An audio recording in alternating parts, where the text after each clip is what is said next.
Do you want to know how you can change your language in Elsa Speak?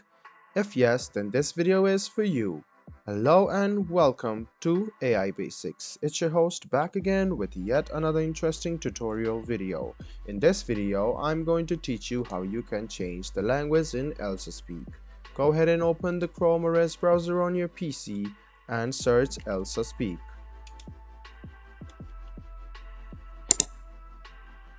Search for Elsa Speak and click on it. Now you can see the option of language on this bar over here. You can see there is languages like English, Vietnamese, Japanese, Indonesian, Portuguese and Spanish. So you can go ahead and choose one of these and your language will be changed accordingly. You can even translate it from here. If else, you can just go ahead and click English and it will come back to English again. So here are some of the languages you can change Elsa Speak into.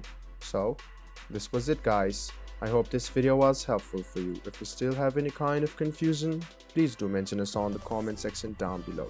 Like the video, subscribe to the channel and do hit the bell button for more.